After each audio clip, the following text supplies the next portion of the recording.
My plates are not done yet, and I'm not ready for the service to come. I don't have time for this. You should all be plating right now!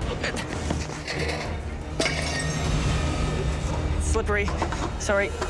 I think he spent too much time Frenching those lambs. He did not do his math properly. This is gonna be tight. I'm not even in the weeds, I'm in the actual swamp. I am struggling to swim out of this. I need to get back on track.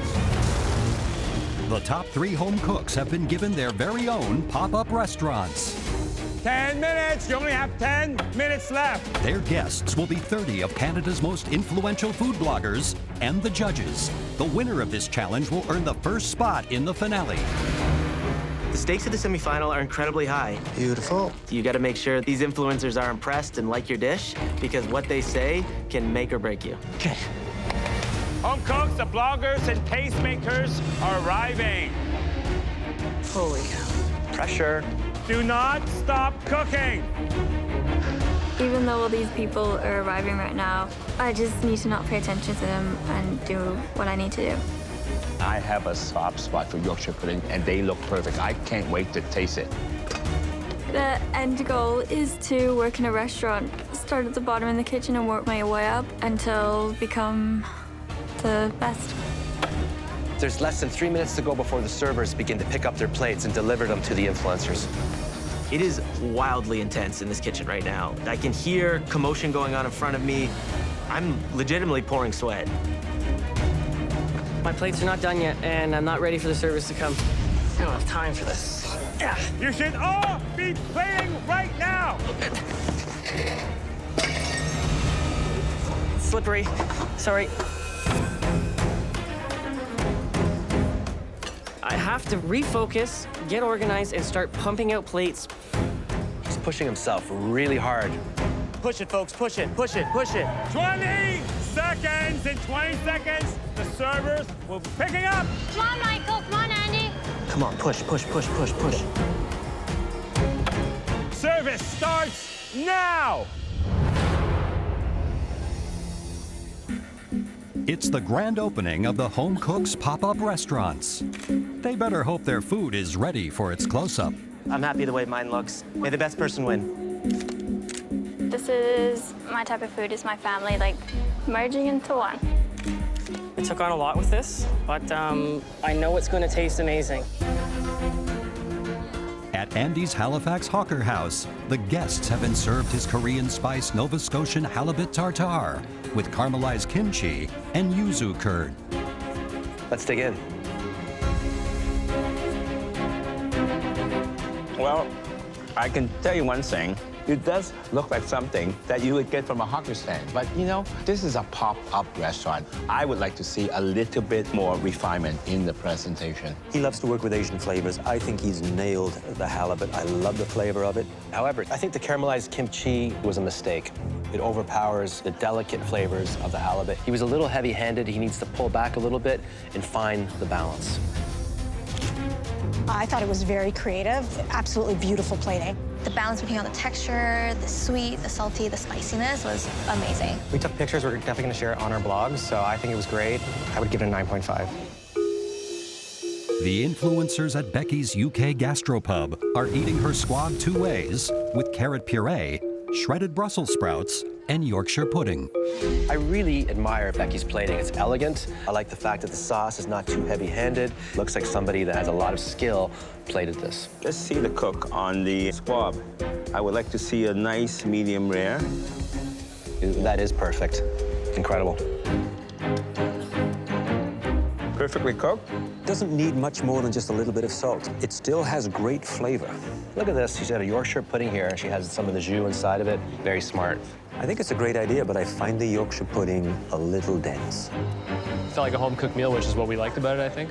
So the meat, I liked it a lot. It had a nice gaminess to it, but it wasn't as seasoned as I hoped for it to be. The bloggers at Michael's Canadian Comfort Lodge are feasting on his crusted rack of lamb, cheesy polenta, butternut squash confit, and pea puree. You know, plating for Michael has always been his Achilles heel, but with this dish, he has improved immensely. However, some of the influencers did not get the pea puree. And that's a big misstep. Pop-up restaurant is all about first impressions. You cannot be sending dishes out that are missing elements. Curious to see this lamb. I'm gonna cut into this lamb and see if he was able to give us a medium rare. Well, it's not medium rare. That is a rare piece of lamb. I think we were unfortunate to get one that was just a bit too rare, because looking at the cook on the guest lamb, they were perfect medium rare. Well, let's see how it tastes to see if he seasoned the lamb properly. Wonderful depth of flavor. Parsley, the thyme, the pistachio work beautifully with the lamb. Well, let's try the polenta and see if that is seasoned and cooked properly. That cheesy polenta is the star of the show. It just changes it up. It's a little bit of the unexpected, but a nod to great Canadiana comfort. It's presented really well, and the colors pop out, the green, the orange, and something that I want to eat right away. It's so delicious. It's kind of like a little Canadian forest. It is. If we could all have had the pea puree, that would have been nice. We have a tough decision to make here. Andy's dish is almost too many flavors, too powerful. Beccy's dish, slightly under-seasoned in general. And Michael G, he struggled with time management. Who do you think delivered the best? That is the question. Who do you think deserves to be in the finale? I don't want to go on the pressure test. I've never wanted anything more in my life than this. Definitely took a risk on the flavors, and I hope it worked, but it does make me a little bit nervous. I've only scratched the surface with my cooking abilities. Nothing's gonna stop me. The first pop-up restaurant challenge in MasterChef Canada history is now over. Thanks, guys. Much appreciated. Having consulted the food bloggers, the judges will soon reveal their final decision.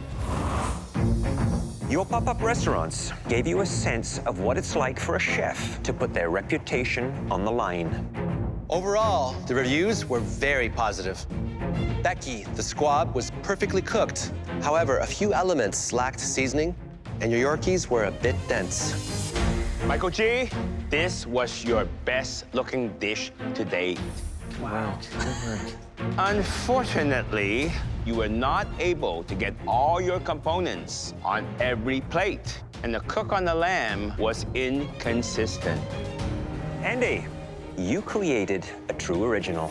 It featured some big, bold, punchy elements, but it suffered from a lack of balance. Overall, there was one home cook whose technique and plating gave them the edge. The finale is within grasp. It's there to take, and I want to win this. The winner of the pop-up challenge, who will advance immediately to the MasterChef Canada finale, is Beccy. She's in shock. I'm so happy. My name just got called. I'm in the finale. This is the best thing that's ever happened to me. You're one step closer to $100,000 and the life-changing title. Take off your apron and come on up and get your chef's jacket. Way to go, girl. I'm so proud. It doesn't seem real. I've worked so hard to get this chef's coat. The title of MasterChef Canada is super close.